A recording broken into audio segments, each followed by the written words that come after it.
दोस्तों नमस्कार, मेरा नाम अनिल सोलंकी है। मेरे यूट्यूब मंसलाउट जाट वॉइस में आप सबका स्वागत है। दोस्तों, हमारे देश में किसानों की बात करने वाली पीढ़ी के आखिरी नेता सतपाल मलिक जी का कल दिल्ली के राम मनोहर लोहिया अस्पताल के अंदर निधन हो गया 79 साल की उम्र में। अब मेरे ख्याल से तो हमारे देश के अंदर किसानों की बात करने वाला और कोई भी नेता सार्वजनिक जीवन में बचा नहीं है। और वैसे भी हमारे देश का जो माहौल है, जैसी राजनीति हमारे देश में हो रही है, उसमें किसानों की बात करने वालों को पूछता भी कौन है। आज तो हमारे देश के अंदर हिंदू मुस्लिम और धर्म की राजनीति करने वाले नेता कोई नेता माना जाता है। किसानों की बात करने वाले को तो इस देश में देशद्रोही, गद्दार और खालिस्तानी जैसे शब्दों से अलंकृत किया जाता है। लेकिन जो सबसे हैरान करने वाली बात है उनकी मौत के अंदर, मौत तो एक दिन भगवान सबको आनी है तथा ये दुनिया छोड़कर हमको आपको सबको जाना है। लेकिन जो सबसे हैरान करने वाली बात है वो ये है, और बहुत ही अखरने वाली बात ये है कि सतपाल मलिक जी का निधन एक सरकारी अस्पताल के आईसीयू में हुआ, बिना किसी अच्छे इलाज के। वो एड़ियाँ रगड़ रगड़ के इस दुनिया से गए। मैंने अपने जीवन के अंदर मैं अपनी आधी ज़िंदगी जी चुका हूँ, 50 साल से ज़्यादा मेरी उम्र है। मैंने ये देखा है कि जो भी आदमी किसी पद पर रह जाए एक बार राजनीति में, वो मेदांता अस्पताल में ही उसका अंतिम समय बीतता है। मेदांता अस्पताल में ही वो इलाज करवाता है, या दिल्ली के सर गंगा राम हॉस्पिटल जैसे अच्छे हॉस्पिटल में। लेकिन सतपाल मलिक एक ऐसे शख्स हैं जो कि जिन्होंने अपना राजनीति का कैरियर छात्र संघ की राजनीति से शुरू किया। इसके बाद वो विधायक रहे, 2 बार राज्यसभा के सदस्य रहे, 1 बार लोकसभा के सदस्य रहे, और 5-5 राज्यों के गवर्नर रहे तथा केंद्र में मंत्री भी रहे। और आज आखिरी समय में उनके पास इतना भी पैसा नहीं था कि वो किसी अच्छे अस्पताल में अपना इलाज करवा सकें। इसके अलावा उनके पास अपना कोई दिल्ली में घर भी नहीं था। वो एक किराए के 2 कमरे के मकान में रहे आखिरी टाइम पर। और सबसे हैरान करने वाली बात जो हुई वो ये हुई कि जिस समय वो अपनी ज़िंदगी और मौत से जूझ रहे थे, उस समय हमारे देश की जांच एजेंसी सीबीआई ने उनके खिलाफ अदालत में 2300 करोड़ रुपए के भ्रष्टाचार की चार्जशीट भी दाखिल करी, यानी मरते को मारने की एक और कोशिश। और वो जो 2300 करोड़ रुपए के भ्रष्टाचार की चार्जशीट दाखिल हुई, उसका भंडाफोड़ खुद सतपाल मलिक ने जम्मू कश्मीर का गवर्नर रहते हुए किया था। उन्होंने मरने से पहले एक डाइंग डिक्लेरेशन भी घोषित किया है। कहते हैं मरता हुआ आदमी कभी झूठ नहीं बोलता। उनको अपनी मौत का एहसास जब हो गया था तो उन्होंने ये बताया पूरे देश को कि मेरी मौत अब नज़दीक है, मैं बचूंगा नहीं, मेरी दोनों किडनियाँ ख़राब हो चुकी हैं, आज मेरे को दोबारा आईसीयू के अंदर शिफ्ट किया जा रहा है। तो उन्होंने ये बताया कि जब मैं जम्मू कश्मीर का गवर्नर था तो आरएसएस का एक बड़ा नेता जिसका नाम राम माधव है, मेरे पास 150 करोड़ रुपए की रिश्वत लेकर 2 फाइलें लेकर आया था उस पर हस्ताक्षर करने के लिए। उसके अंदर एक तो मुकेश अंबानी की इंश्योरेंस कंपनी की फ़ाइल थी, और दूसरी इस हाइड्रो प्रोजेक्ट की फ़ाइल थी, पन बिजली परियोजना, जिसका इल्ज़ाम अब चौधरी सतपाल मलिक पर लगाकर मरने से पहले उनको बदनाम करने की कोशिश सरकार ने की है। तो वो एक ऐसे इंसान थे। आज जो भारतीय जनता पार्टी 240 सीटों पर आकर एक अल्पमत की सरकार चला रही है, जो 400 पार का दावा करती थी, उसके पीछे सतपाल मलिक का वो बयान है जो उन्होंने पुलवामा हमले के ऊपर इस देश को जो सच्चाई बताई थी, उसी सच्चाई के कारण नरेंद्र मोदी जी की जो महानायक की एक छवि इस देश में गढ़ी गई थी, उस छवि पर सबसे ज़्यादा डेंट करने वाला अगर कोई आदमी था तो वो सतपाल मलिक था।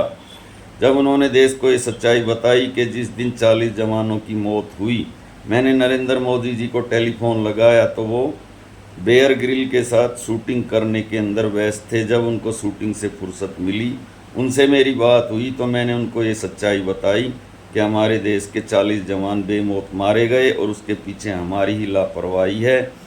उनकी वो 4 एयरक्राफ्ट मांग रहे थे, सीआरपीएफ के जवान, उनको 4 एयरक्राफ्ट की फ़ाइल 6 महीने तक धूल फाँकती रही। 6 महीने तक वो जम्मू के अंदर रहे, कश्मीर के अंदर उनको जाना था, गृह मंत्रालय ने उनको 4 एयरक्राफ्ट नहीं दिए। उसके बाद उनको सड़क मार्ग से जाना पड़ा। उस सड़क मार्ग पे बताते हैं 10 लिंक रोड मिलते थे, उसको मार्ग को न सैनिटाइज किया गया, ना सुरक्षा के इंतजाम थे। और 300 कहते हैं किलो आरडीएक्स लेकर वहाँ पर एक गाड़ी 15-20 दिन तक घूमती रही। हमारी सुरक्षा एजेंसियाँ कहाँ सो रही थी और उन जवानों को की जो शहादत हुई उसके बाद कहते हैं ये बात जब मैंने नरेंद्र मोदी जी को बताई तो नरेंद्र मोदी जी ने और अजीत डोभाल ने मेरे को जुबान बंद रखने के लिए कहा।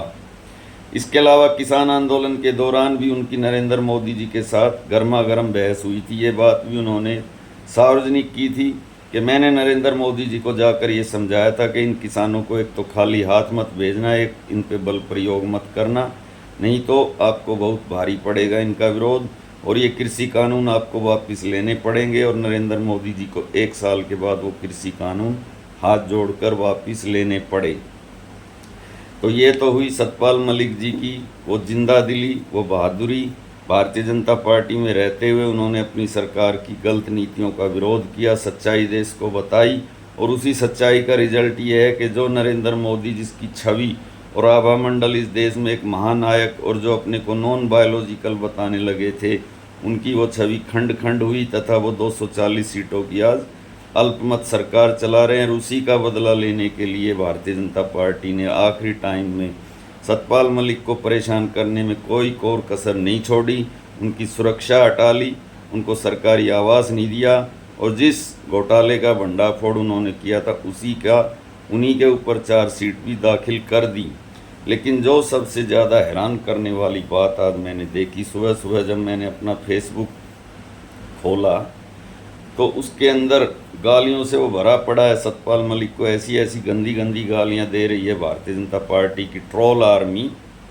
एक कोई सतीश हिंदू करके अपने को कट्टर हिंदू बताने वाला आदमी है, उसने ये बोला सतपाल मलिक मर गया, उसके बाद में गंदी गाली, कीड़े पड़े तेरी आत्मा में, कैसे कैसे आस्तीन के सांप पाल रखे थे नरेंद्र मोदी जी आपने।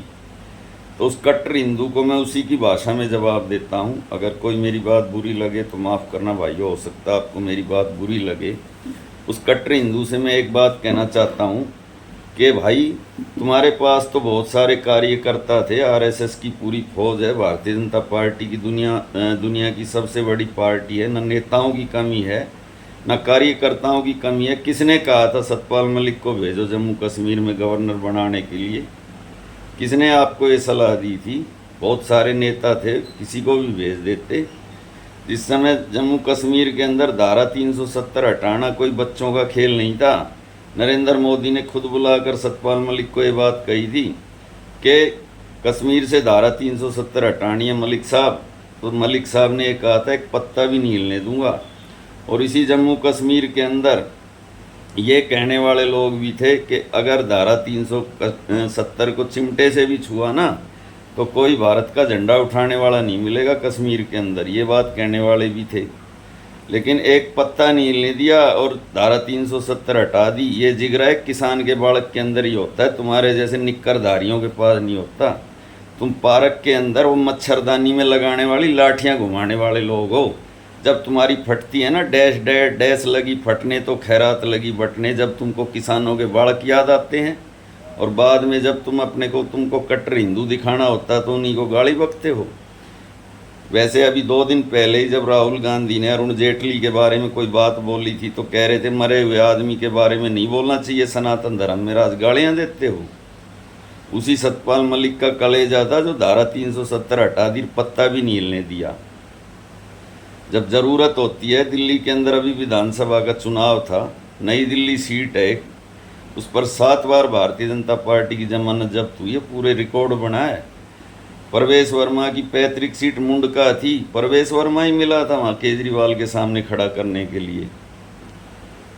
और इसी नरेंद्र मोदी ने 2019 के अंदर हरियाणा में जाकर ये कहा था हमको तिहाड़ जेल वालों का समर्थन नहीं चाहिए, और जब सरकार नहीं बनी तब दुष्यंत चौटाला के पास जाके एडी रगड़ के समर्थन मांग रहे थे ना। उसका तो बाप और दादा दोनों तिहाड़ जेल में बंद थे, फिर क्यों दिए थे 19 मंत्रालय और डिप्टी सीएम का पद? ये इन लोगों का चाल चरित्र चेहरा है। और मैं आगे क्या कहूँ, कहते हैं मरे हुए आदमी के बारे में ज़्यादा कुछ बोलना नहीं चाहिए, लेकिन सतपाल मलिक जी में उनके दुश्मन भी इस बात को मानेंगे कि उन्होंने भारतीय राजनीति का पूरा चेहरा बदल दिया जाने से पहले। और जो इन्होंने एक फर्जी आभा मंडल देश के अंदर खड़ा किया था उसको तार तार करने वाला वो आदमी था। और वो एकमात्र भारतीय जनता पार्टी के अंदर ऐसा आदमी था जिसमें सच बोलने की हिम्मत हो, दम बहुत लोगों का घुट रहा है। और सच्चाई कहने के लिए बहुत लोग तड़प भी रहे हैं, लेकिन हिम्मत किसी की नहीं है। और जिस आदमी ने हिम्मत दिखाई उसका अंजाम देख लिया, कैसे अस्पताल के अंदर एड़ियाँ रगड़ रगड़ के मरा है, सरकारी अस्पताल के अंदर।